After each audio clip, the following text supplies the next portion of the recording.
E uma das abas do nosso site é onde nós registramos os lanchins. Nós, inclusive, estamos transmitindo agora via web, sobretudo para aquelas pessoas que, por motivos, não podem estar aqui ou em outros estados. Esse é o nosso carro-chefe. É um produto revolucionário, e que a essência dele foi colocada no nosso slogan. Felicidade empresarial. Estamos aqui para ser muito felizes. Vamos lá. Todo lanchinho, Adriano, tem uma palavra. E o desse foi relativamente fácil. Quase uma piada pronta. Essa foi a palavra, idade. E foi colocado ali, naquele lugar, com aquela tipologia de propósito. Seja bem-vindo, Chico, com X. O primeiro pensamento que eu tive quando veio essa palavra à mente foi lembrar de meu pai. Talvez uma forma fácil de resumir é que meu pai sempre viveu aquele momento dele com muita lucidez. Quando meu pai teve um AVC, ele chegou em casa, me entregou a chave do carro e disse: Marcos, venda, eu não posso mais dirigir. Mas com toda a naturalidade, sem ir contra a maré. Em 2006, nós tivemos uma oportunidade muito, naquela época, bem diferente. A oportunidade de fazer algo que não fazia parte do nosso cotidiano, que era vender apartamento. Era um belo prédio. Ali era um prédio, um projeto que nos encantou.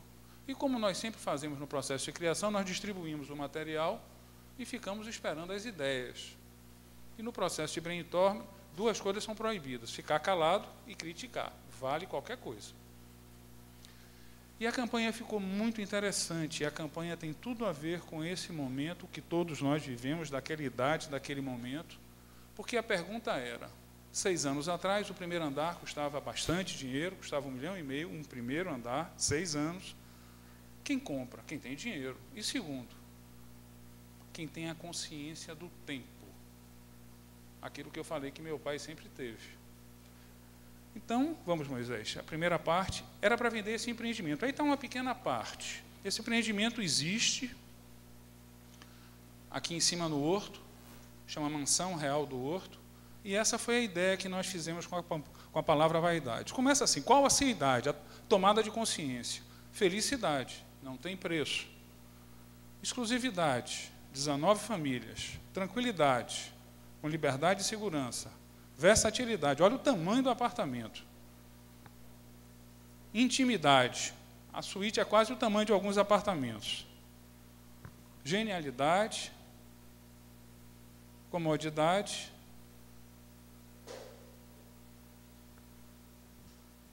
vitalidade, está em forma, né, Adriano? Vaidade, algo mais democrático impossível. Pontualidade na entrega. Ok?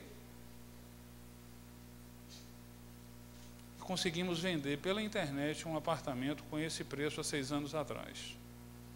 E foi muito legal. Mas agora é hora de eu fazer um rápido depoimento. Eu conheci a Adriana há muito pouco tempo. Minha mãe tem 88 anos, ela ainda não chegou, já deveria estar aqui. Disse que vai trazer várias pessoas, então nós vamos ter que puxar essas cadeiras para cá, a Darlan para acomodá-la. E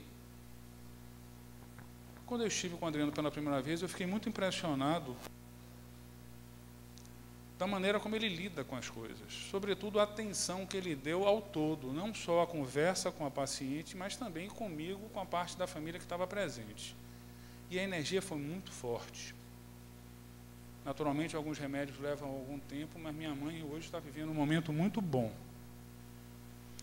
E eu fiquei imaginando como é que nós poderíamos trazer isso para essa situação. E era mais ou menos como um toque de Midas, quase como aquela água benta da ilha de Taparica, que quem toma transforma a véia em menina. Vocês conhecem a história, não conhecem? Então, água benta faz véia virar menina.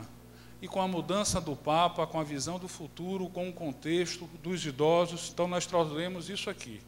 Padroeiro dos idosos, São Gorgílio.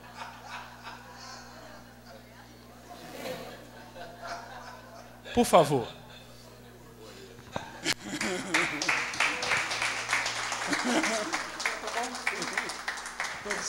Eu cheguei a tomar um susto. Mas tem um detalhe. Eu tomei um susto, mas tem tudo a ver.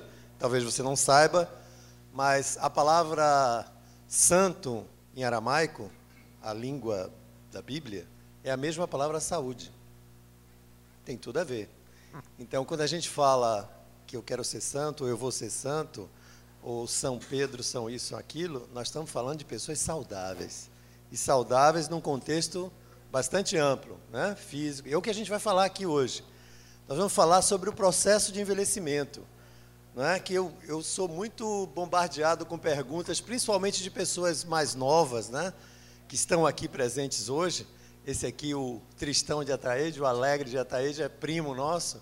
Tem meu cunhado, meu compadre Chico, enfim, tem muita gente. Tem Jane, que é uma sócia benemérita dos nossos trabalhos. E eu queria mostrar para vocês também para quem que nós estamos fazendo a doação. Nós estamos fazendo a doação para uma casa de repouso lá no Nordeste Amaralina, que é coordenada por Aurenita. Eu queria que você levantasse aí para todo mundo te conhecer.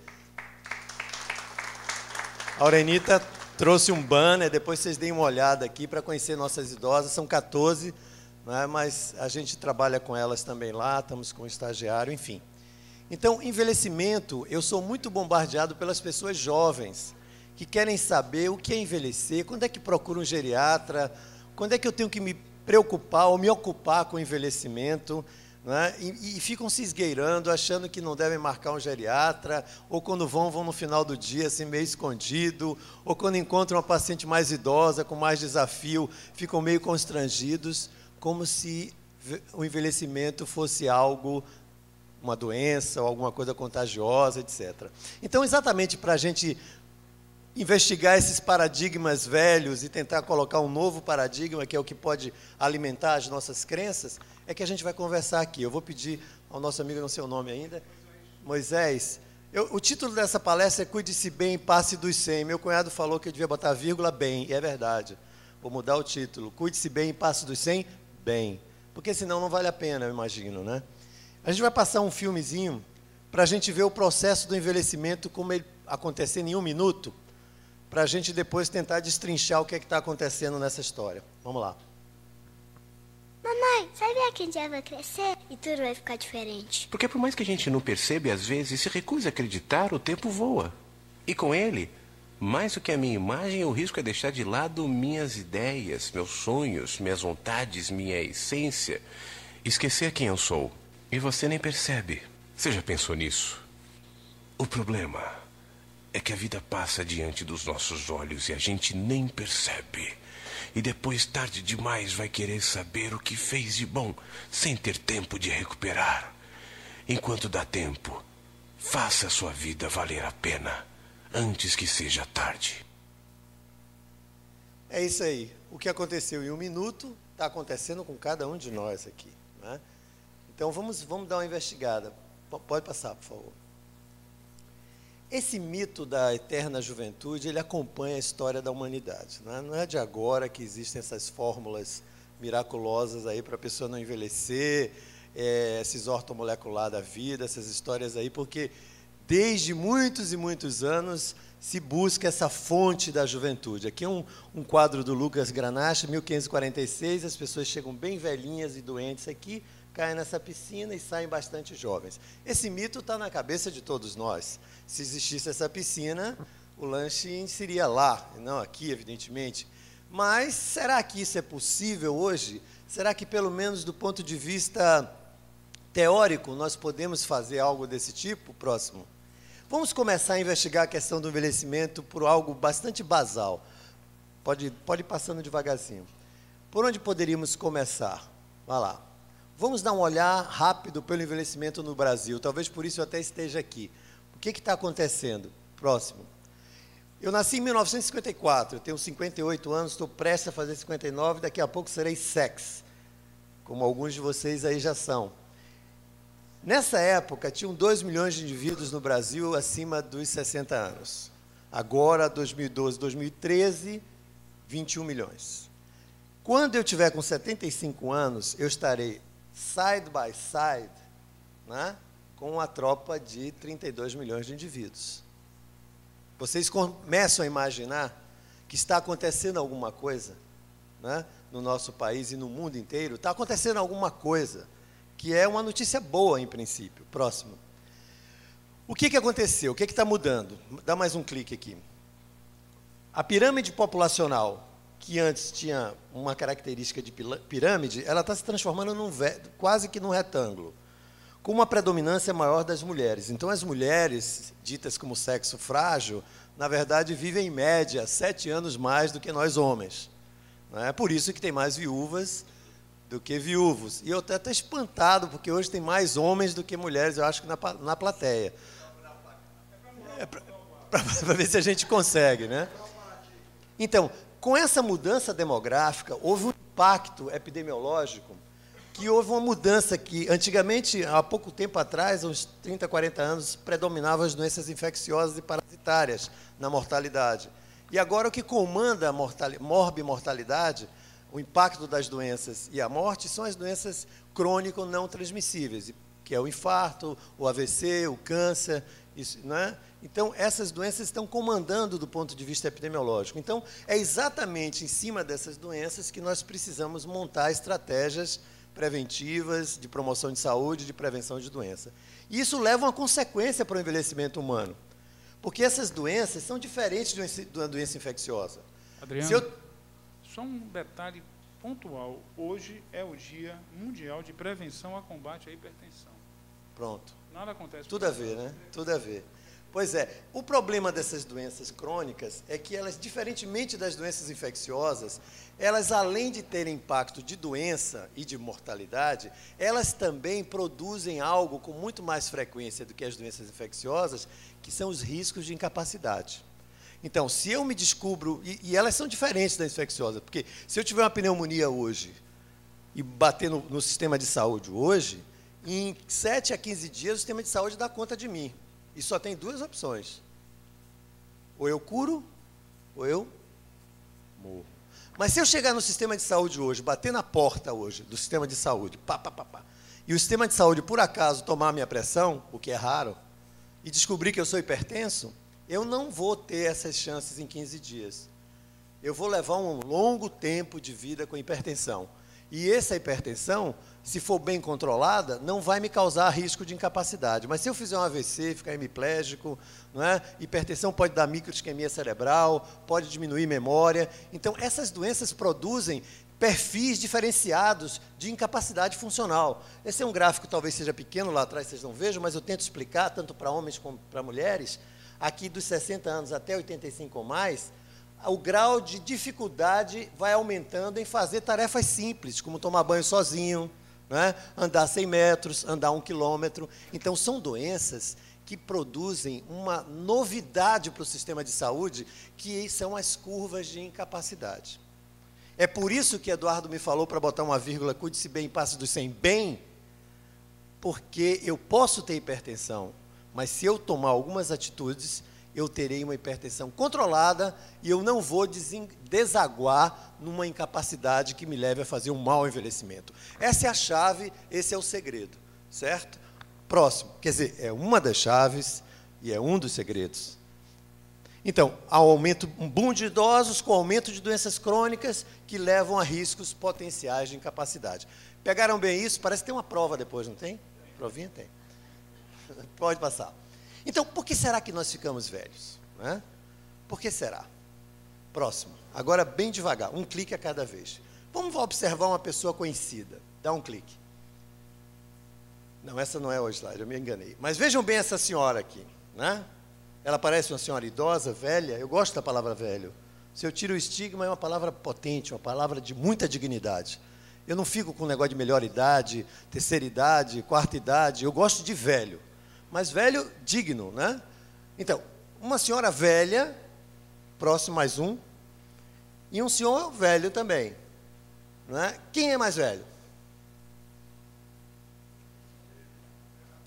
Essa aqui? Não, pode ser, não estou dizendo que é a pegadinha. Essa aqui, né? Pode passar. Pode passar? Percebem? Então, uma outra coisa importante para a gente pensar é que nós temos diferentes perfis de envelhecimento com vários e vários fatores que interferem nesse meu processo. Ô, Adriano, ele não é monge tibetano e assumiu o celibatário, não, né? Não, não, não, não, não, não. Próximo. Bom, uma figura conhecida, quem é essa? Quem? Fernanda Montenegro. Esse que assistiu a palestra já, aí não vai. Jane, você não pode falar. Próximo. Vamos envelhecer a Fernanda? Começamos a envelhecer ela. Vai mudando alguma coisa? Vai mudando? Vai mudando? Só tem curva descendo aqui, na Fernanda? Será que a própria Fernanda se compara com essa aqui em termos de qualidade de pessoa? Quem já assistiu Fernanda assim, como nós trouxemos ela num Congresso Brasileiro de Geriatria? Seguramente uma figura madura, de uma sensatez incrível, de uma experiência acumulada. Então, existem coisas que verdadeiramente ela perdeu, que aqui até parece a filha dela em algum momento, mas ela adquire coisas. Por isso que eu fiz esse slide com esse balanço, para que a gente comece a desmantelar os paradigmas que nós temos com relação ao envelhecimento humano, porque isso é fundamental para que a gente seja sujeito do próprio envelhecimento. Próximo.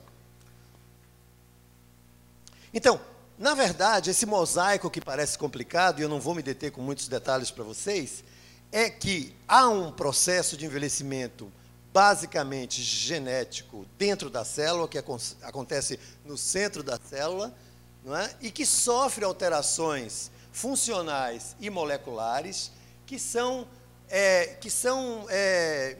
sofrem interferência de fatores ambientais, fatores extrínsecos, principalmente do estilo de vida.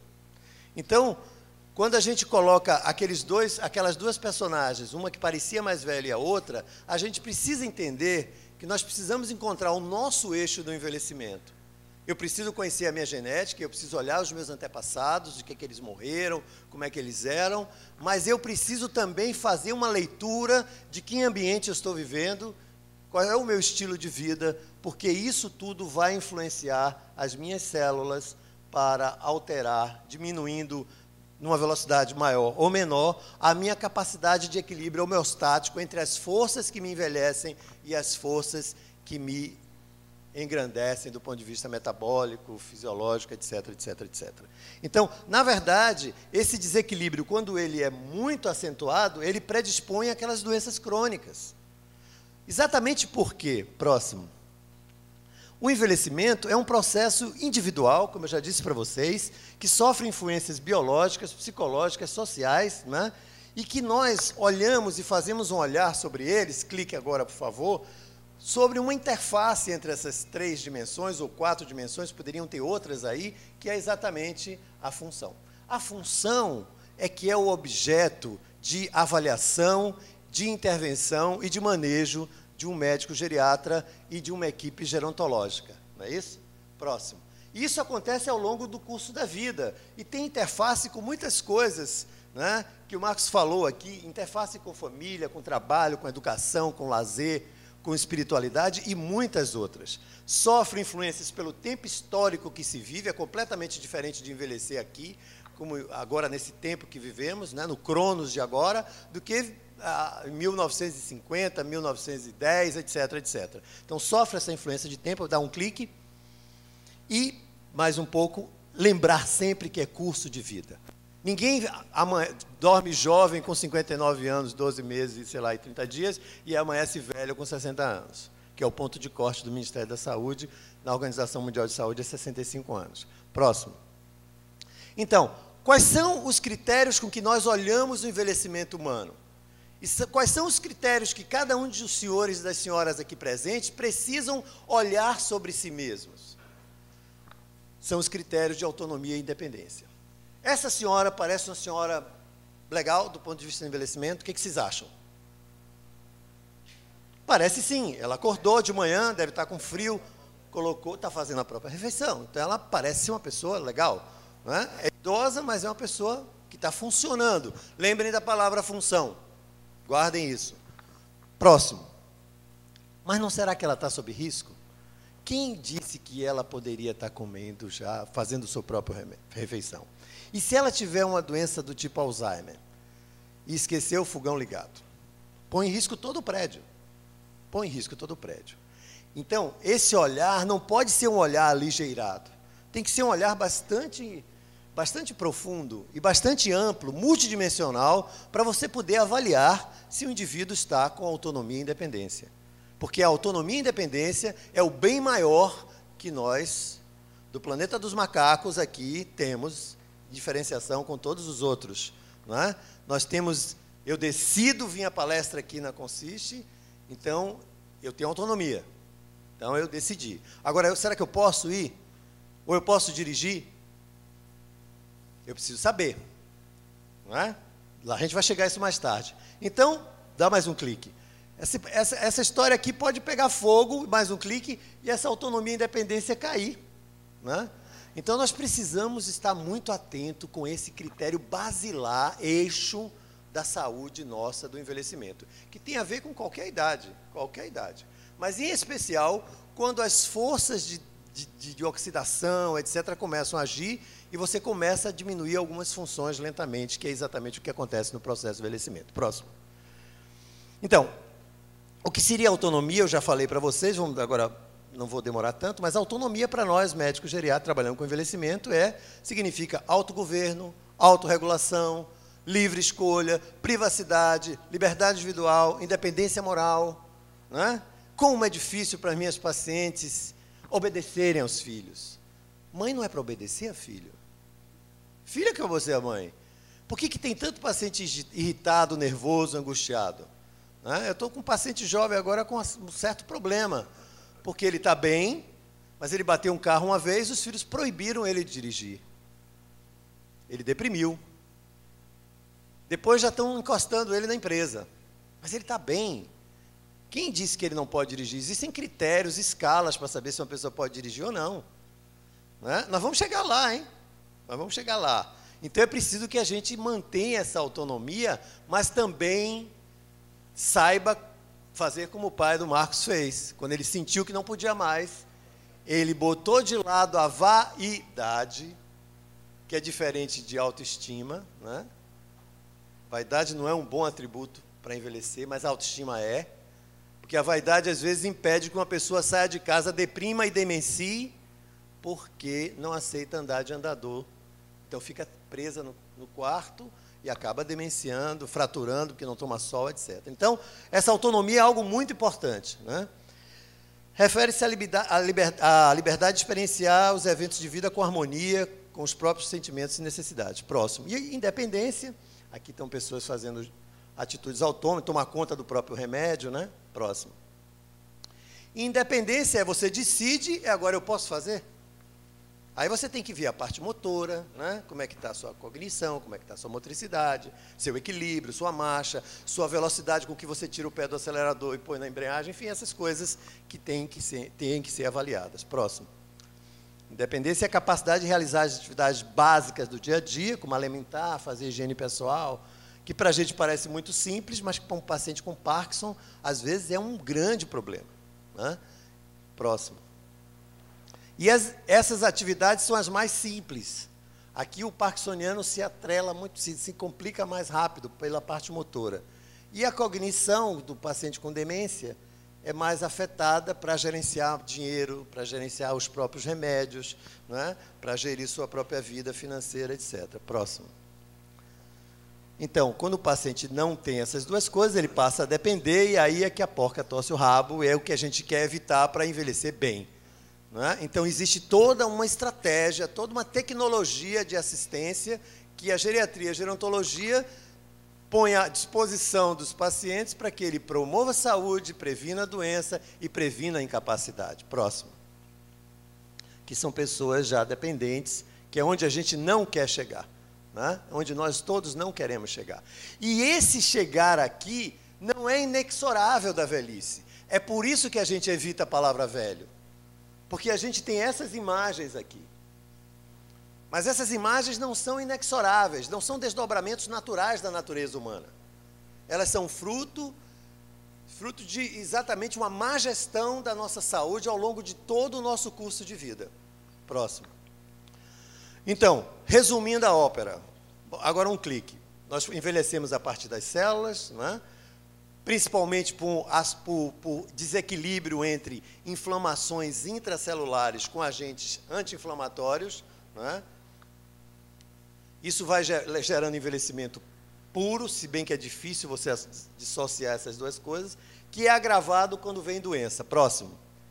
Isso vai interferir na funcionalidade e você faz basicamente dois grandes perfis de envelhecimento. Um envelhecimento bem-sucedido, com autonomia e independência, ou um envelhecimento não tão bem-sucedido, em graus variáveis, que é da dependência. Pode ir dando um clique aqui. Então, nós temos o envelhecimento bem-sucedido e usual, e o envelhecimento mal-sucedido e patológico, que é exatamente onde a gente não quer chegar. E, por isso mesmo, eu estou aqui hoje, para que a gente possa aspergir um pouco de conhecimento, para que a gente consiga envelhecer bem. Próximo. Então, a grande novidade do sistema hoje, da medicina hoje, é que a nossa genética ela tem uma influência de risco de 20%. Então, não adianta eu ter um álibi. Ah, meu pai era hipertenso, meu avô era hipertenso, meu pai morreu de derrame, meu avô morreu de derrame. Isso não é desculpa para eu não me cuidar. Minha família toda é diabética. Estou falando de mim agora. E eu não sou, porque eu estou me cuidando, porque se eu me largar aqui, eu vou ficar diabético. Mas fico mesmo, 1 ano de largado. Então, eu tenho um risco de 20% genético para todas as doenças, Alzheimer, Parkinson, diabetes, hipertensão, etc, etc, etc. Mas o hábito de vida, né? Tem um coraçãozinho fumando, para quem está lá atrás talvez não esteja vendo bem, tem uma influência, pode passar, dê mais um clique aí. Né? Ok, perdão. É porque eu estou tentando gerenciar aqui, que eu esqueci o laser point. Você tem um laser point aí? Não. Se tiver... Mas aí você não vai conseguir passar, né? Então, passa? Bom, esse aqui, né? Tá bom. Então, o hábito de vida é que tem um risco de 60%, 3 vezes maior do que a genética. Eu não posso mudar minha genética até o presente momento. Dá como mudar mais. Já está aqui, tudo aqui. Mas eu posso interferir aqui e no ambiente também. Próximo. Então, mesmo que eu tenha diabetes, se ele está controlado, tudo bem. Mas se ele não está controlado, e eu evoluir 30 anos com mau controle de diabetes, é que eu vou ter aquilo que a gente mais teme. Insuficiência renal crônica, cegueira, amputações, etc. Próximo. Se eu tenho hipertensão sistêmica e está controlada, ok, eu estou muito parecido com quem não tem hipertensão. Mas se eu não controlo bem isso, como bastante sal, tomo remédio um dia, tomo do outro, é que eu vou ter AVC, vou ter risco aumentado de insuficiência cardíaca, etc. E a mesma coisa com relação aos ossos, não é? A osteoporose tão temida, né? Que antigamente dizia que o idoso morria de queda, hoje em dia não precisa ser assim, né? Você pode fazer, tem toda uma gestão hoje de osteoporose para que você chegue ao envelhecimento sem fratura. Próximo. Então, é exatamente nesses mosaicos que nós precisamos nos movimentar para que a gente tenha saúde adequada no envelhecimento. Quando fizeram uma pesquisa e perguntaram para um grupo de pessoas se a vida era ruim, próximo. E por que você diria isso, né? Qual seria o determinante de qualidade de vida negativo? Próximo. Saúde foi o que mais contribuiu para alguém achar que a vida era ruim. Então, saúde é um bem muito precioso para nós. E nem sempre é aquilo que a gente mais cuida. Eu vejo muitos pacientes meus ainda muito arrolados a ter dinheiro, a isso e aquilo, e comprar aquilo, e viajar, mas quando você consegue caminhar 4 vezes por semana? Ah, eu não tenho tempo. Então, tem alguma coisa estranha, existe uma dicotomia entre essas duas coisas, que eu até hoje não consegui entender bem. Próximo. Então, eu já disse para vocês, na verdade, estilo de vida é fundamental. Próximo. Esse é um trabalho interessantíssimo, foi publicado, não tem muito tempo, próximo. Esse foi publicado numa revista de muito impacto na área médica, que é o Arquivo de Medicina Médica, em 2008. Se eu não tiver nenhum fator adverso, se eu não tiver nenhum fator adverso, qual a chance de eu chegar aos 90 anos quando eu tenho 70? Quer dizer, não pegaram ninguém de 30, pegaram já alguém na idade do envelhecimento. Então, se eu não tenho nenhum fator adverso, minha chance de chegar a 90, provavelmente bem, é mais de 50%. E vai caindo, sedentarismo já cai, hipertensão, obesidade, diabetes, tabagismo, sedentarismo, a diabetes, aí vai juntando mais uma. Vocês vejam que quando tem 5 fatores adversos, menos de 5%. Muda ou não muda? Vale a pena ou não vale a pena? Agora, como botar o motor propulsor nas meus amados e amadas pacientes, para eles engolirem isso, digerirem isso, internalizarem isso e se comprometerem com isso? Esse é o desafio que mexe com a autonomia do indivíduo, que eu digo que só Deus mesmo, eu acho que nem Deus, que respeita a liberdade humana, ele consegue. Então, São Gordilho, quando for para o céu, né? Aqui eu já perdi muito cabelo. Bom, enfim, pode passar. Aqui é um outro trabalho muito interessante que pegou também indivíduos de 70 anos e colocou quatro fatores positivos para eles durante 10 anos. Foram mais de 12 mil pacientes. Então, eles pegaram indivíduos para a dieta mediterrânea, moderado consumo de álcool, 1 taça de vinho por dia, atividade física que correspondia a 30 minutos de caminhada e não ser fumante. E observaram que houve uma queda na mortalidade de 50% por todas as causas. Então, 4 coisinhas que podem parecer chatinhas, mas tão importantes e tão fáceis de fazer, tiveram um impacto em 12 anos na mortalidade em redução de 50%. O que é álcool moderado? 1 taça de vinho. Bateu com o seu, não? Por hora? Eu não lhe... Próximo. O meu não está batendo, não, que eu tomo 2, na verdade. Então, peraí, volta aí um pouquinho. Então, vamos investigar como é que estão os brasileiros, para não fazer a enquete aqui na sala, não, né? Como é que andam os brasileiros com relação ao fator de risco? Próximo. Esse projeto do Corações do Brasil foi publicado em 2005 no Atlas do Coração do Brasil pela Sociedade Brasileira de Cardiologia. Foi um estudo multicêntrico em vários estados brasileiros. Obesidade, 22%, sobrepeso, 35%. Fator de risco, né? Próximo. Tabagismo, quase 25%, 1/4. Hipertensão, quase 30%. Diabetes, 9%. E pasmem, sedentarismo, quase 85%. Então, é por isso que os consultórios médicos e os hospitais da Bahia, então, estão lotados. Exatamente por isso. Não precisa fazer nenhuma pesquisa mais, né? Próximo. Essa evolução, a nova evolução proposta aí pelos antropólogos, né, do Homo McDonald's, né? Homo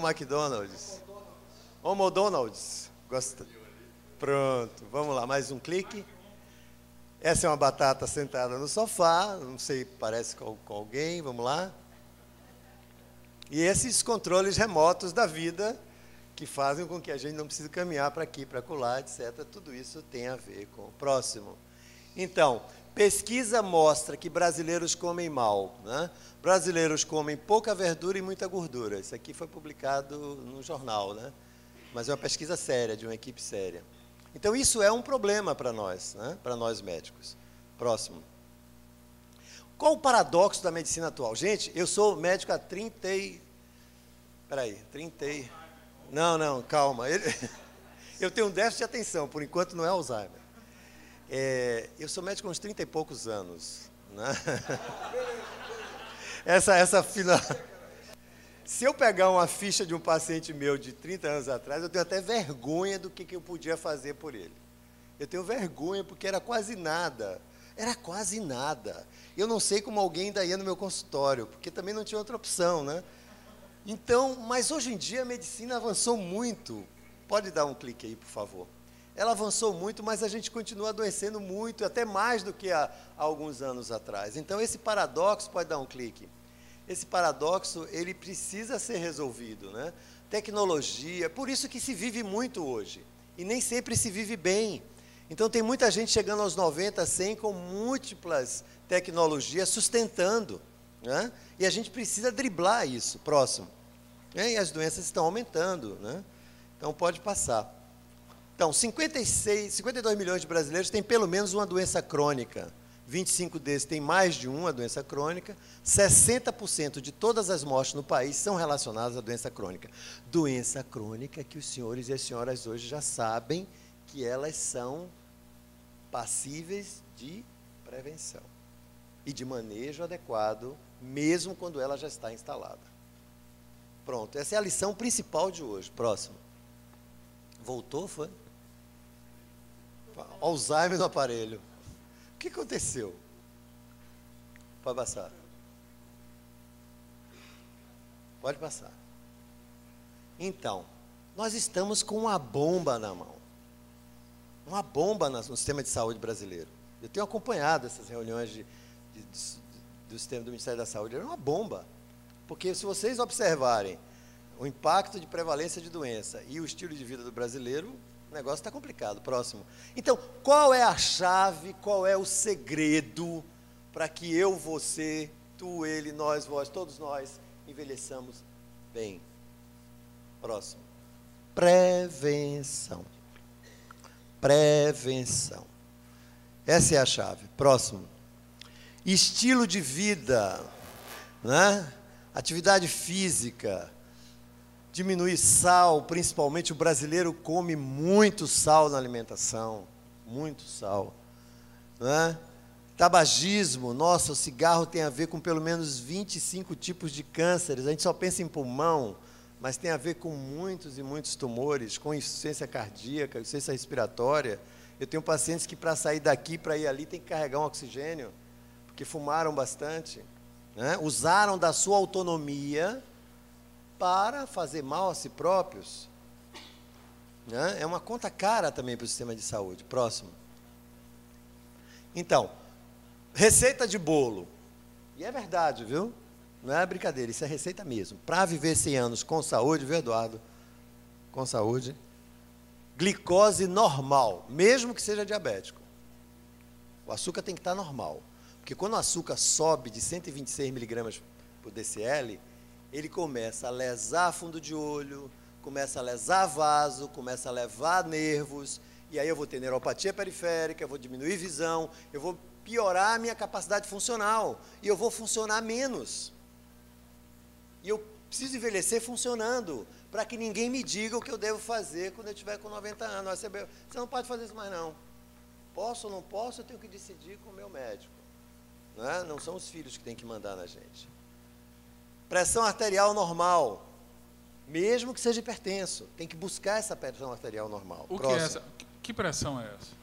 A pressão arterial tem a dos cardiologistas e tem a dos geriatras, a depender da idade. A gente tolera um pouquinho a mais do que os cardiologistas em pacientes de 90, 85 para cima. Mas eles cada vez estão puxando mais para baixo. Nós somos em torno de 12, 13 por 7, 6, 7, 8. É onde a gente mais ou menos deve ficar, né? Colesterol normal, principalmente o LDL colesterol, ele tem que estar abaixo de 100, o LDL colesterol. Pode passar. Ser magro, não é magro dessas moças que fazem desfile, não. É um magro assim, é seu peso, sua altura, por exemplo, eu tenho 1,74 m, já tive 75, é o IMC com 10% acima um pouco, 10% do IMC. Então não é magro esquelético, não, um pouquinho gordinho, né? Só um pouquinho assim, discretamente. Próximo. E atividade física. Atividade física, uma caminhada de 30 minutos de caminhada por dia, ou melhor, 4 vezes por semana, tem mais efeito sobre a memória do que a melhor droga no mercado, que custa 500 paus uma caixa, do Excelon Pet, o adesivo. Deixa eu ver se o meu está aqui. Do Excelon Pet, que é caro, né? Tem mais impacto nos testes de memória do que o adesivo de Excelon Pet que os pacientes com demência usam, né? Porque a caminhada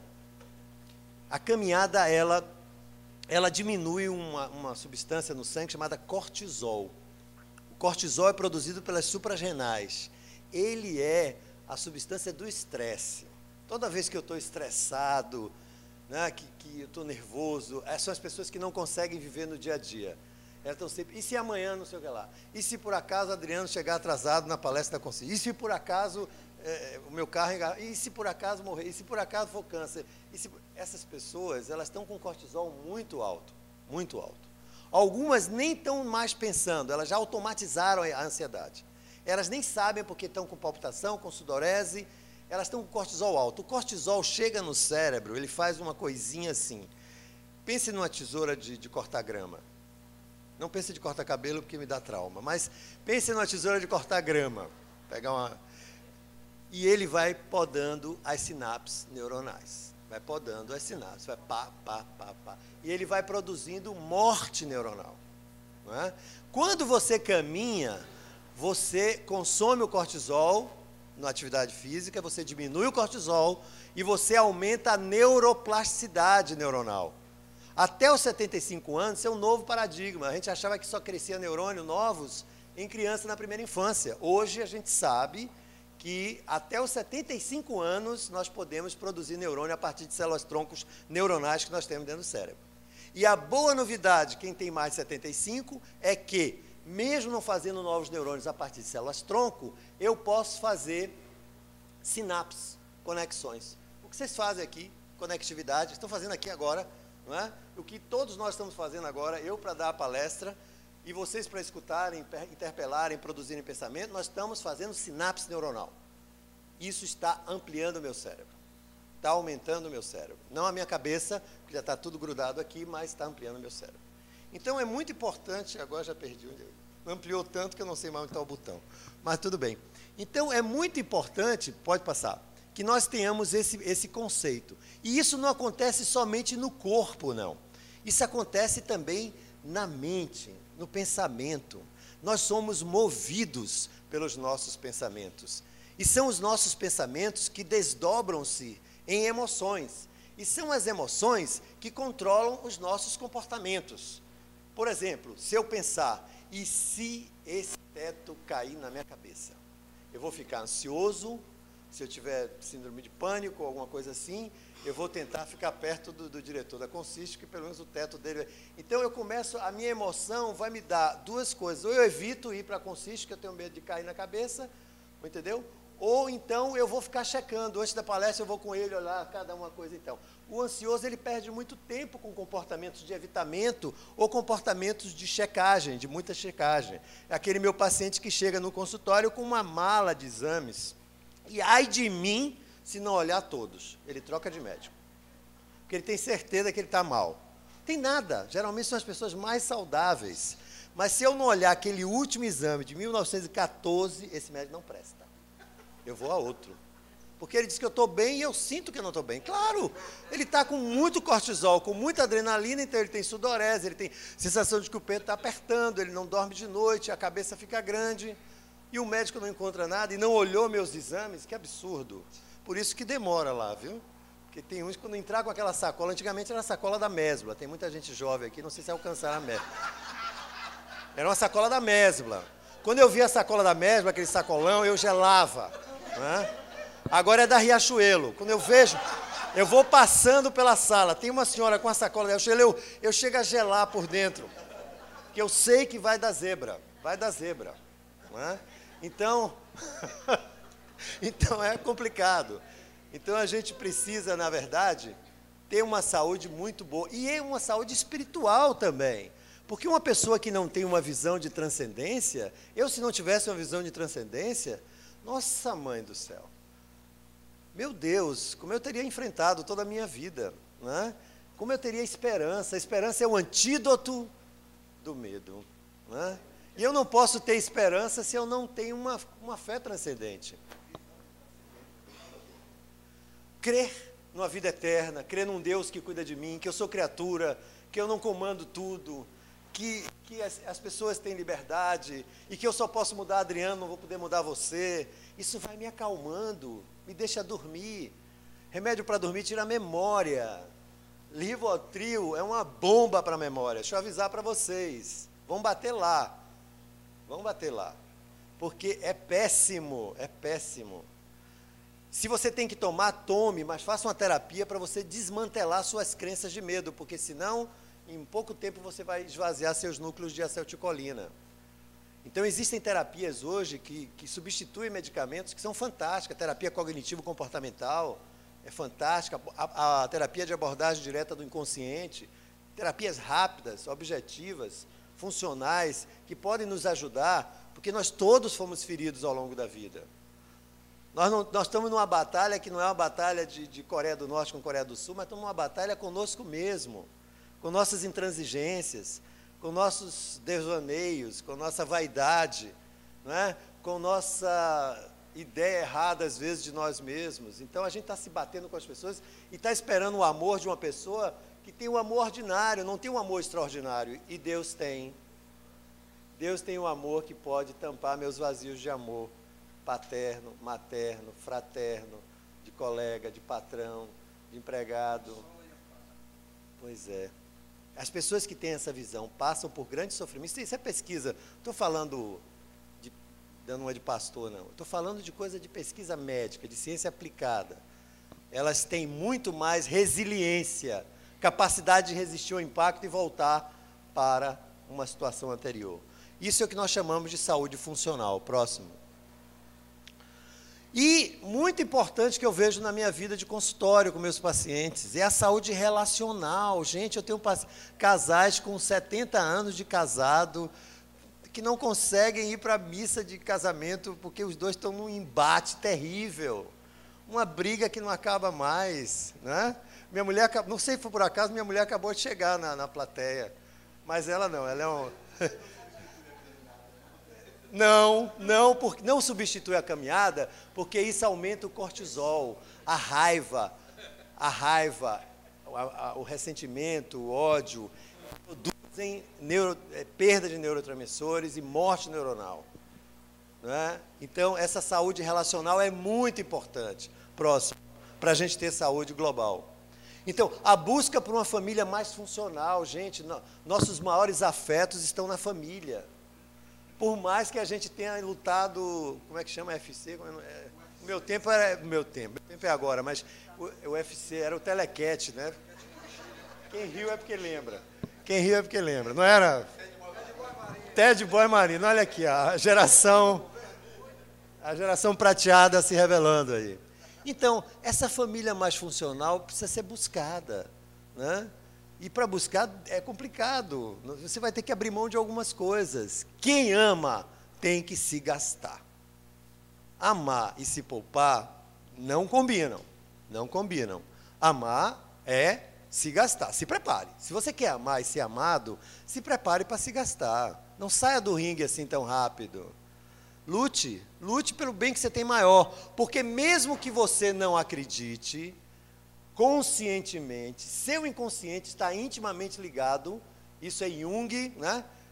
Ainda tem 20 minutos? Nossa, mãe, nunca foi tão fácil assim, que bom, está quase acabando, mas que bom.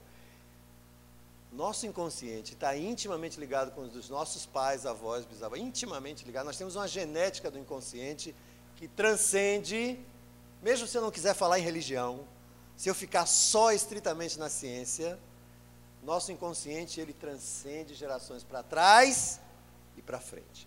E quando a gente rompe, a gente promove uma bomba de megatons para trás e para frente.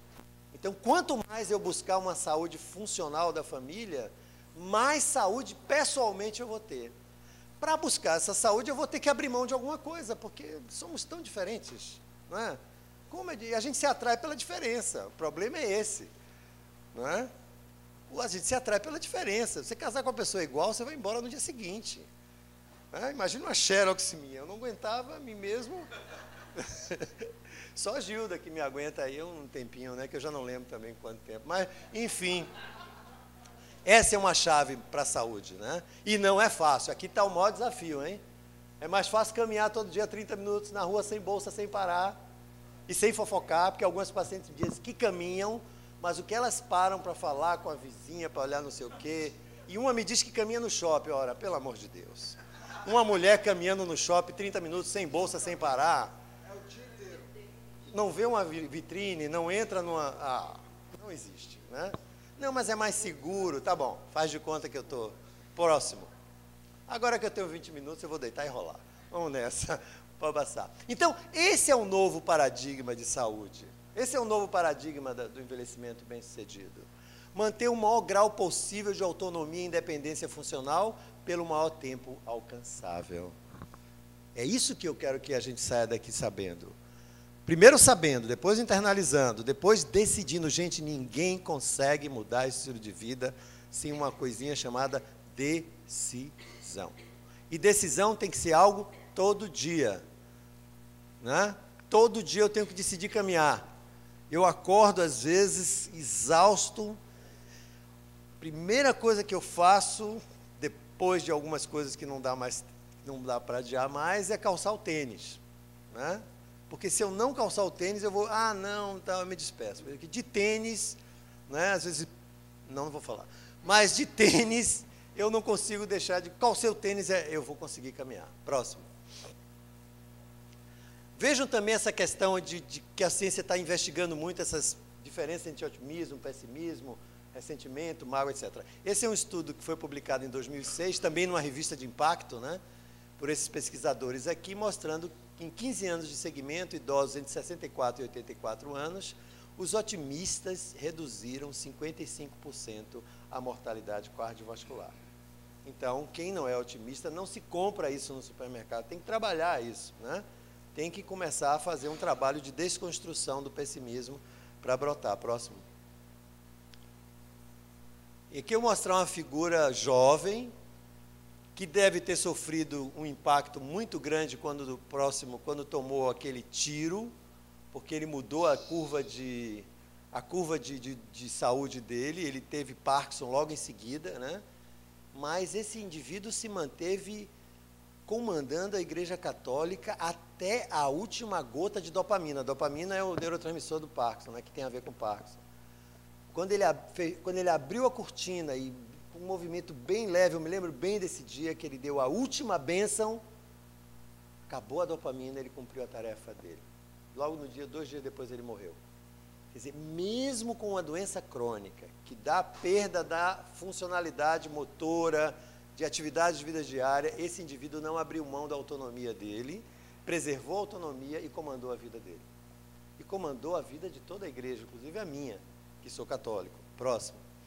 E olha o que ele falou sobre envelhecimento. Os idosos ajudam a contemplar os acontecimentos terrenos com mais sabedoria, porque as vicissitudes os tornam mais experimentados e amadurecidos. Próximo. Eles são os guardiães da memória coletiva e, por isso, intérpretes privilegiados daquele conjunto de ideias e valores que mantêm e guiam a convivência social. Excluí-los é como rejeitar o passado, onde penetram as raízes do presente em nome de uma modernidade sem memória. Próximo. Então, como nós vimos, pode ir dando um clique a cada, da autonomia, nós podemos migrar para a independência funcional, que é tudo que nós buscamos na avaliação geriátrica e no manejo das doenças nessa etapa, né? Se a senhora está com andador, mas está indo fazer suas compras, ou uma perda da independência, que é o que nós não queremos. Então, dá um clique. Há um contínuo, existe um contínuo de atenção, avaliação e intervenção precoce para você evitar agravos. Próximo. Então, cresce, dá um clique aí. Qual o conceito que cresce para todos nós? E é por isso que eu estou aqui hoje. Educação. Né? Nós temos que sair de uma zona de conforto, onde só esperar que o velho vá contar a história para os netos, o que não é ruim, é bom, pode ser também, fazer crochê, né? Mas isso aqui não precisa ser só isso, para ampliar para uma zona de desafio. Próximo. Né? Para que ele tenha autonomia e independência para ir às suas compras, reunião social, grupo social melhora muito a saúde dos indivíduos. Existem inúmeros trabalhos mostrando que convivência social em grupo de igreja, grupo do Rotary, esses grupos sociais, grupos de amigos, almoço dos aposentados, tudo isso melhora a saúde, inclusive a imunidade celular, previne doenças imunológicas. Né? A vida afetiva, volta só um pouquinho. A vida afetiva, a sexualidade na terceira idade, né? Isso não é um mito, isso existe, é real. Né? Todo dia eu atendo alguns pacientes que ainda mantêm atividade sexual, né? Prazerosa com a esposa. Né? Enfim, próximo. E eu gosto muito de algo que parece que a gente combinou isso. Você falou sobre isso, eu vou falar do Rubem Alves para terminar dizendo que é muito mais difícil desaprender o aprendido do que aprender uma coisa nova. O aprendido se agarra na gente de uma forma terrível E é o aprendido que impede que eu aprenda uma coisa de maneira diferente. Então, é preciso desaprender o aprendido. É preciso ter olho novo para ver as coisas velhas de maneira diferente. Próximo. O idoso aprendiz é o grande novo paradigma que surge para todos nós. Próximo. Vai virar de ponta cabeça tudo, né? Serviços, políticas públicas, privadas. Muito obrigado pela atenção de vocês.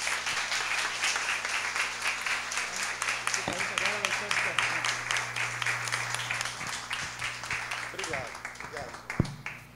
Perguntas? Milton Cruz. Gostaria de ouvir seu parecer sobre a melatonina. E por que no Brasil ela é proibida, a venda? A melatonina é vendida nas farmácias americanas, né? Muitas pessoas compram e trazem para o país. A melatonina é um neurotransmissor, ela, na verdade, atua nos receptores que induzem sono, não é? E o Ministério da Saúde aqui não aceitou a melatonina, não sei porquê. Não conheço por que ele não aceita isso. Mas é uma droga útil. No Brasil tem um antidepressivo que tem uma ação melatonina-like, que é a aglomelantina, que é um remédio chamado Valdoxan, mas é prescrito com receita controlada. Mas nos Estados Unidos é comprado livremente e ninguém vai lhe prender se você tiver melatonina. É usada muito para o jet lag, quando você volta de um país com um fuso horário bastante diferente do Brasil, tem dificuldade de dormir, você pode tomar melatonina e ela começa a ajustar o sono melhor. Principalmente se estiver tudo escuro, em blackout.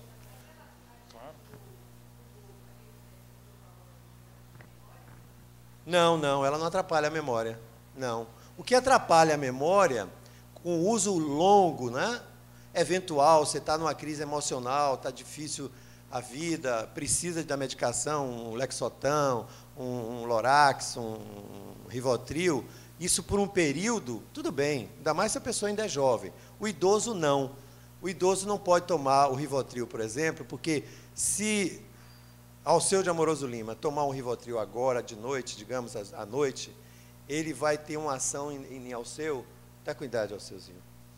51. Ele vai durar umas 6 a 7 horas no sangue dele. Se uma senhora de 80 anos tomar um Rivotril na mesma dosagem que ele, vai durar até 30 horas. Então, ela vai ficar no outro dia, e aí vai sofrer uma queda, quando for ao banheiro fazer xixi, fratura de fêmur, e uma cadeia de eventos adversos vai acontecer. Então, por isso que nós estamos sempre, não é brigando com as outras especialidades, porque a especialidade, ele vê o órgão, a queixa do indivíduo. A gente tem que ver o todo. Né? Diurético é a melhor droga que existe para insuficiência cardíaca, para hipertensão sistólica isolada do idoso. Eu não tenho dúvida, eu também passo. Mas tem pacientes que têm incontinência urinária. Aí eu tomo o diurético, começa a fazer muito xixi, vai muito ao banheiro, fica com medo de se urinar, de vazar, né?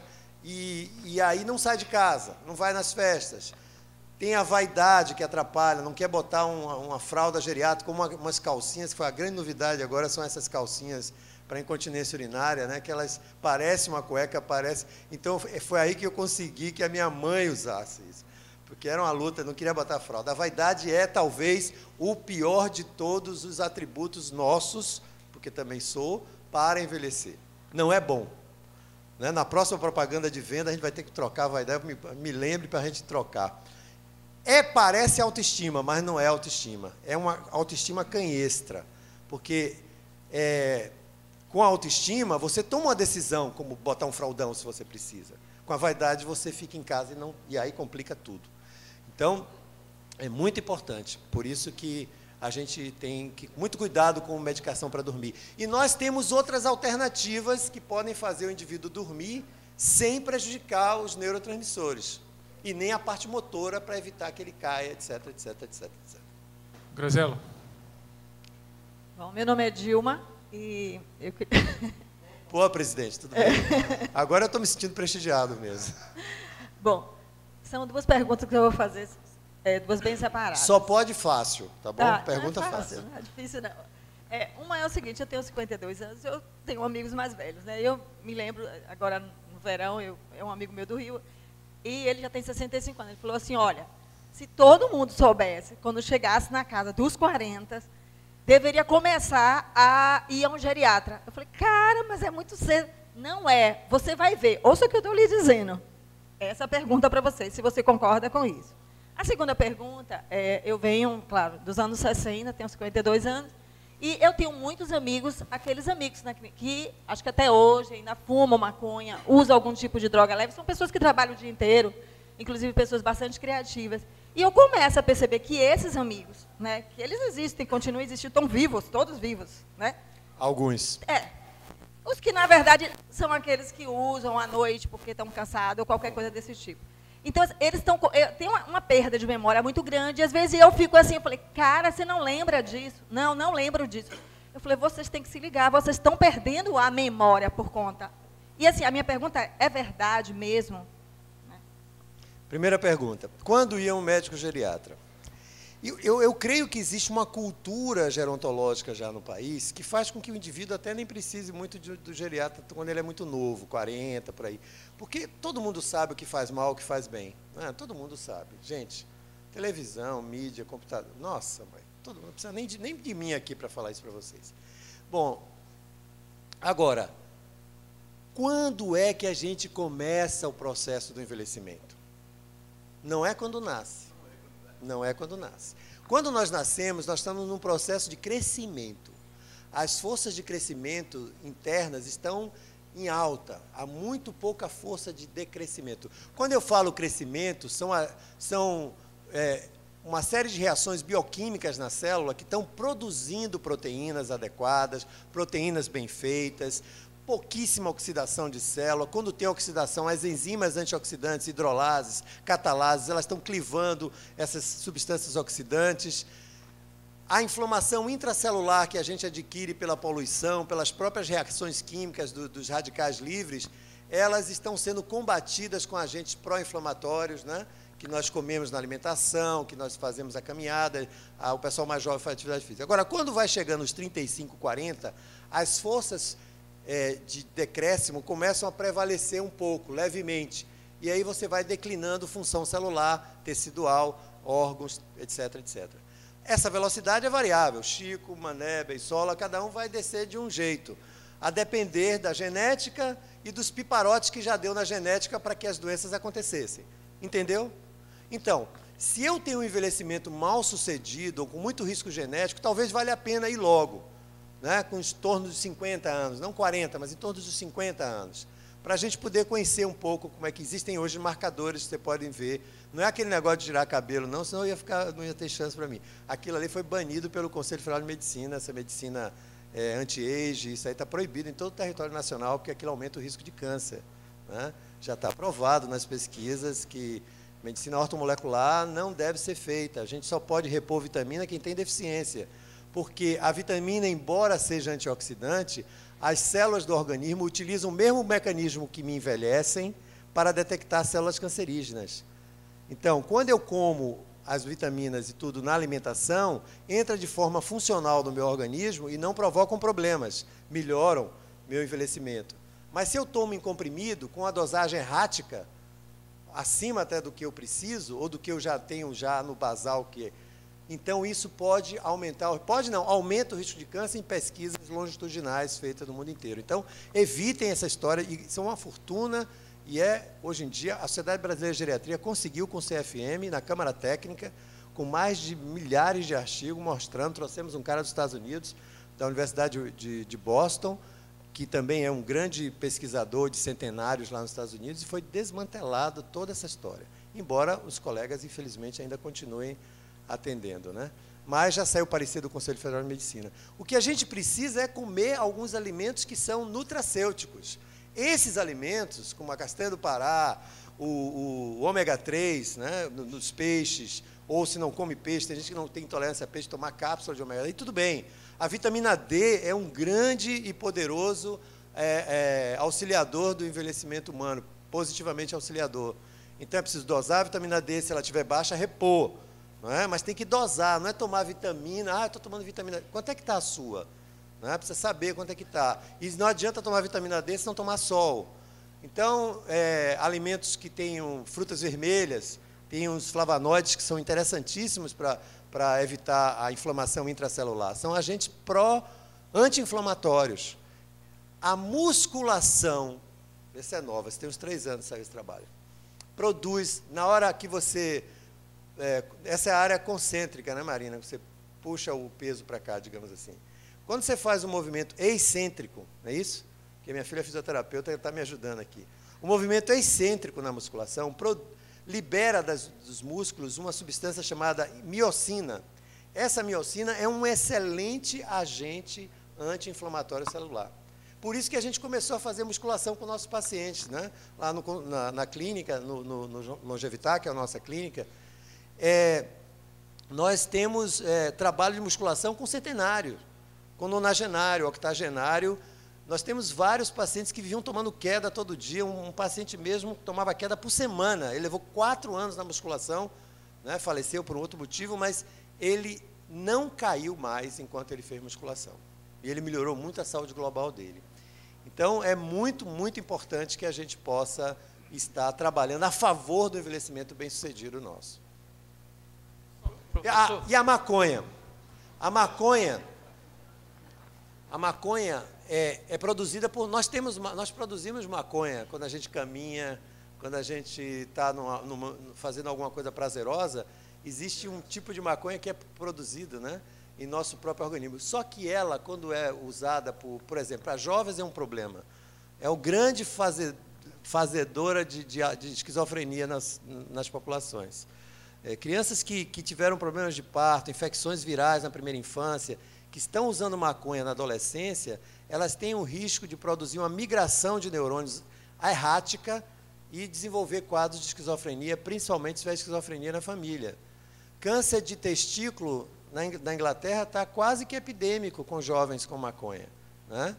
Eu mesmo tenho um filho de um amigo meu, um grande cientista brasileiro que mora lá, que o filho teve câncer de testículo, quase morre.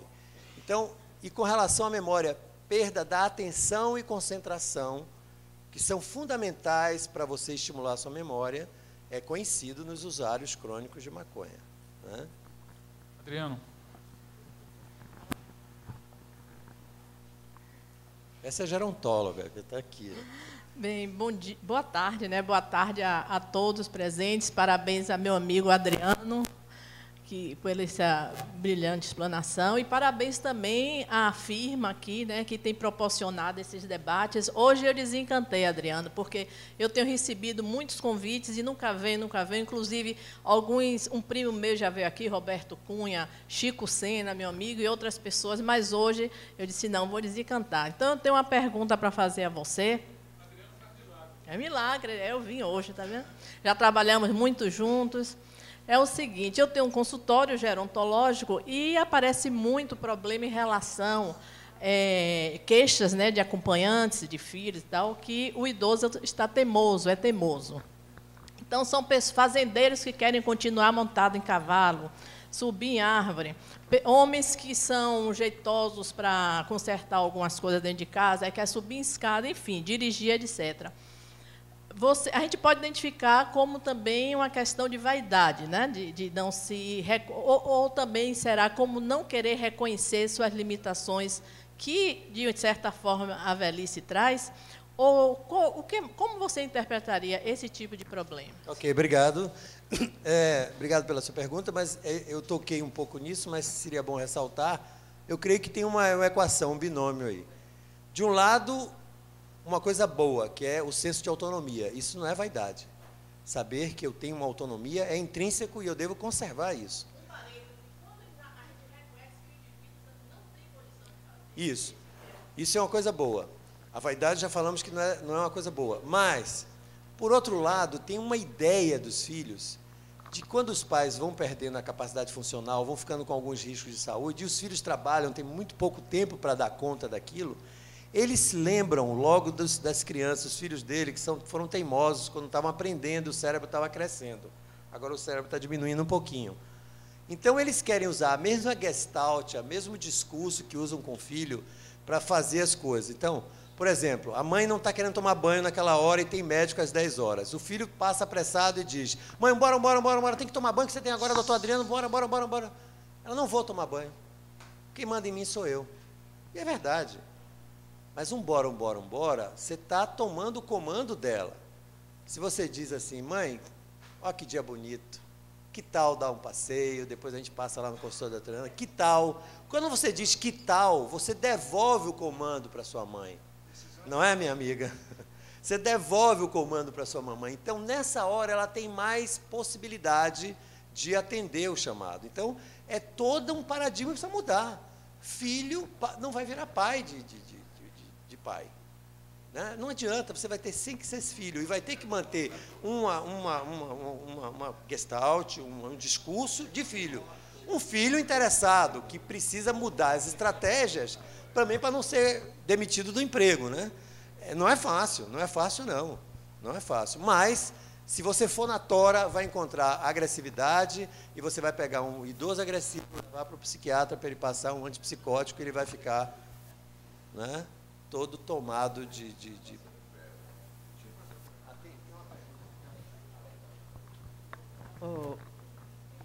Doutor Adriano, muito obrigada pelo seu convite, gostei imensamente, não é?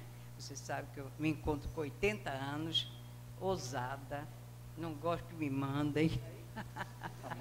Eu sei. Eu sei. Dirijo, viajo sozinha. Por enquanto, eu me sinto segura.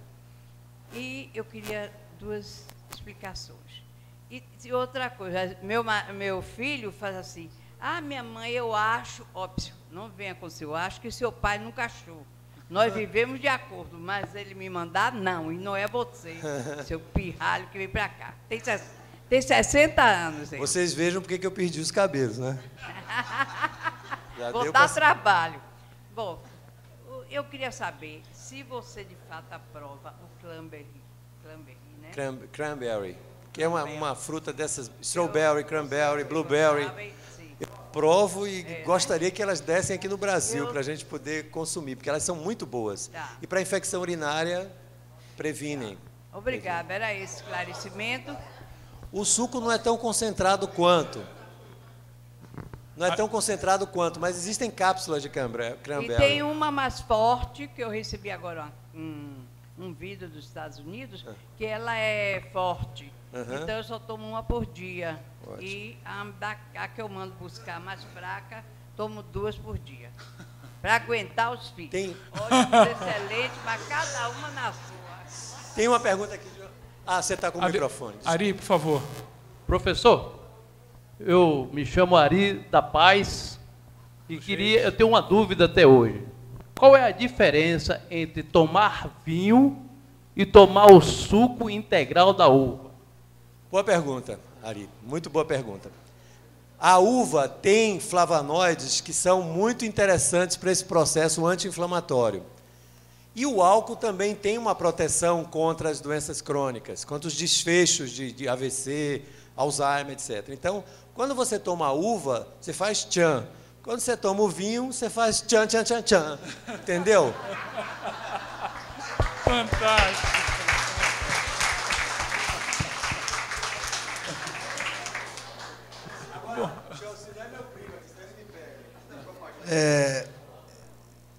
A minha vaidade me disse que não viesse aqui, mas a minha autoestima me trouxe até aqui. Nossa Senhora! Eu li outro dia uma matéria sobre reposição hormonal masculina. Confesso que li rapidamente, mas ficou na cabeça. O que você acha? É normal? Não, ainda não. Vou me decidir ainda. Talvez por isso as mulheres vivam mais, né? Porque o estrógeno é um grande hormônio até a menopausa, né?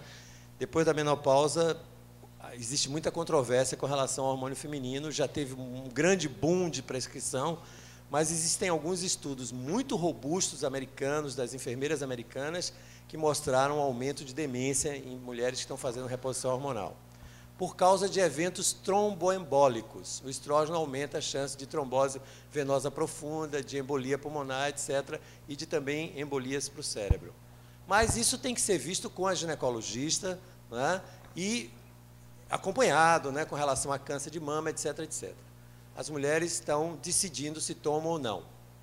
Mas a ginecologista tem que acompanhar. Não pode tomar e esquecer a ginecologista. Tem que estar sempre... Para nós, homens, a testosterona, ela é um hormônio bastante relacionado com libido, para homens e mulheres, né? E quando nós chegamos na minha idade, da de Pedro, eu sou um pouquinho mais velho do que ele, a gente começa a declinar os hormônios masculinos, né? Só que a reposição de hormônio masculino também tem a ver com o aumento do risco de câncer de próstata. E nós sabemos que todos nós homens aqui teremos hipertrofia prostática benigna, pelo menos. E se todos vivessem até os 100 anos, numa curva de projeção, nós todos teríamos câncer de próstata. Então, é algo que tem que ser feito com muito acompanhamento também. Primeiro, tem que se perceber que há uma deficiência, suficientemente para interferir na vida de desejo, de libido, na atividade sexual do indivíduo. Depois tem que se acompanhar, ver risco de câncer de próstata, fazer o PSA, fazer toque retal com frequência e estar sempre monitorando, porque existem maiores riscos para câncer de próstata, de aumento de próstata também. Mais uma pergunta, por favor. Adriano, okay. Meu nome é Marcelo Freitas, eu sou médico, oftalmologista, e comecei minha vida tratando de crianças. Eu comecei tratando de estrabismo, né? Minha formação, minha pós-graduação, trabalhos iniciais foi em estrabismo. Passei por cirurgias refrativas e terminei, ou continuo agora, né? Terminei não, porque eu continuo tratando de catarata. Ok, então eu opero muita catarata. Então, uma grande fonte de alegria para os pacientes idosos é enxergar bem. É impressionante como o paciente muda a sua vida quando ele, depois de passar anos e anos com receio de fazer uma cirurgia, e que tem uma cirurgia bem-sucedida, ele volta com a sua fisionomia mudada, com alegria, apesar de começar a se queixar, doutor, agora eu estou vendo as minhas rugas que eu não via antes. E a cirurgia de catarata também, ao devolver a visão ao paciente, ajuda também a impedir que esses pacientes caiam muito além da musculação. Eles precisam enxergar bem para não caírem tanto e não terem problemas tão sérios. E existe um preconceito ainda, apesar de já muito divulgada, principalmente com os mais idosos, não os que estão na fase de 60, etc., com relação à cirurgia de catarata, que o risco seria muito grande.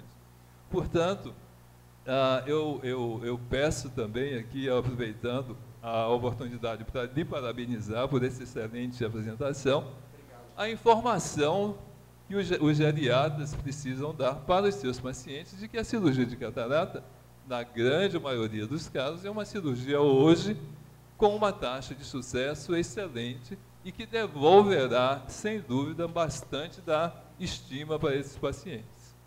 Era isso. E mais uma vez, só parabéns. Só para corroborar, excelente. Marcelo, obrigado. Corroborar, eu tinha uma paciente que era uma mulher elegantíssima aqui, e a família me levou ela como paciente portadora de Alzheimer. Quando eu avaliei ela tinha nitidamente uma catarata, e eu enviei para um colega oftalmologista, porque ela estava usando umas roupas estranhas, combinando, ela sempre se vestiu super adequada. Então, ela já estava sendo medicada por outra pessoa como portadora da doença de Alzheimer. E depois que ela fez a cirurgia de catarata, ela ficou melhor do que eu, entendeu? Então, corroborando com você, mesmo que o paciente esteja 99 anos, com Alzheimer, eu sempre estou indicando cirurgia de catarata, porque ele vai ter ganho, ouvido, aparelho de audição, é sempre, cada sensor nosso que esteja otimizado, por cirurgia, por aparelho, por óculos, por lente de visão subnormal, vai melhorar a memória e vai melhorar a neuroplasticidade do indivíduo. Então, é uma coisa do passado se imaginar que um indivíduo não deva fazer uma cirurgia desse tipo. Professor Ari Blasquez. Boa tarde para todos, né? Doutor Gordilho. Doutor Gordilho. Minha pergunta é sobre a música que o senhor falou ainda há pouco, do Tchan. Ah, sim. Né? O vinho. Isso. E o vinho, suco concentrado de uva. A minha pergunta é rápida a respeito da música, do tchan. É entre o vinho e o suco concentrado de uva. Nessa música, o que diz o fígado se bater com álcool? Eu vou contar uma história para você rápida, porque acho que o nosso tempo não está muito... Acabou, né? Mas é rápida. Por exemplo, os franceses, apesar de comerem muita... Né? Comida francesa todo mundo conhece. Eles têm taxas menores do que os ocidentais americanos, por exemplo, com relação a AVC e infarto. Mas Paris é a cidade com o maior índice de cirrose hepática, morte por cirrose hepática do mundo. Então, quando a gente fala em tomar vinho, não é tomar 2 garrafas de vinho, é no máximo 2 doses de vinho, né, por dia, para quem não está com hepatite C, para quem não tem esteatose gordurosa hepática, porque gordura no fígado é uma cirrose, né? Então, tem que ter muito cuidado com esse tchan-tchan-tchan-tchan, a depender da sua avaliação, né? Não existe uma receita de bolo, como eu botei ali. Tem que a gente modular a depender de cada indivíduo, que nós somos indivíduos mesmo. O ser humano é indivíduo, não existe palavra melhor para mostrar. Eu ia encerrar, mas em atenção a essa linda barba. Eu me considero um objeto da sua fala. Foi feita uma observação aqui, rápida. Tá, a distância é essa? Uma observação rápida sobre a rebeldia do idoso ou do ancião em relação ao cuidador. Eu queria saber se a sociedade, de modo geral, seria cuidadora de idoso ou se tem uma aversão ou preconceito com o idoso de modo geral, a nossa sociedade. Hoje em dia está surgindo uma nova profissão aí, que está inclusive na mídia com relação a essa lei das empregadas domésticas, que é o cuidador do idoso profissional. Nós estamos aguardando ansiosos essa definição total dessa lei. Mas a sociedade tem muitos estigmas contra o velho mesmo, ainda tem muito, porque esse estigma está dentro de nós. O próprio idoso tem estigma contra si mesmo, não é? Então, isso vai ter que ser mudado ao longo do tempo, ao longo do caminho a gente vai precisar mudar isso, para que a gente se veja de uma forma mais correta do ponto de vista de cidadão. O cuidador de idoso profissional exerce uma atividade remunerada. Eu estou falando do sentimento da sociedade. A sociedade, como cuidadora de idoso, convivendo com o idoso. Ela é péssima, ela é perversa.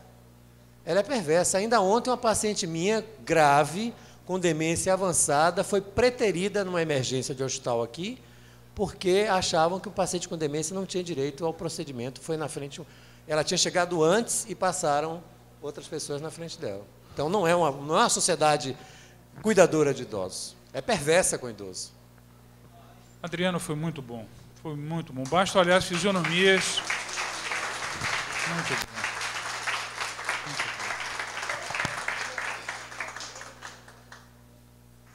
Naturalmente, além de agradecer a Adriano, eu quero agradecer a presença, os alimentos, as fraldas.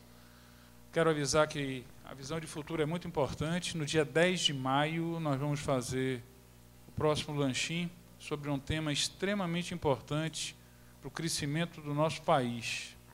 Nós vamos trazer aqui um advogado chamado Antônio Marques Neto, que é o responsável, um dos responsáveis pela Câmara de Arbitragem, que certamente é uma das mais importantes do Brasil, que funciona na Seção Comercial da Bahia.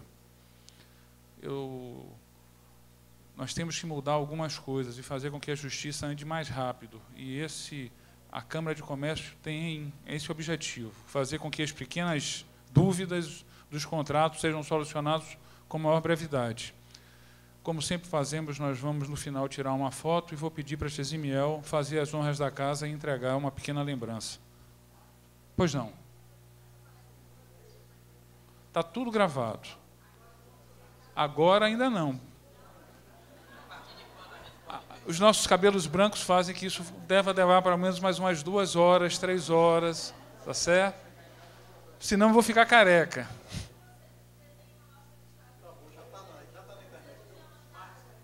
Não, mas isso vai estar... Oi?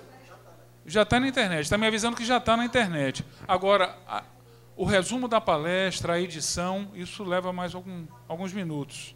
Ok? Bem. Adriano, eu achava que eu sabia bastante sobre terceira idade, sobre a velhice, que eu tenho um amigo que que entende muito do assunto, Valteir, né? Mas aprendi muito mais dessa palestra. Algumas pessoas não gostam do cabelo branco. Eu, particularmente, acho que os brancos são melhores, que eles são mais fiéis, os pretos não abandonam. Então, nós da Consciente queremos te agradecer, né, por esse momento. Queremos marcar esse tempo que você esteve aqui conosco com uma lembrança. Muito obrigado.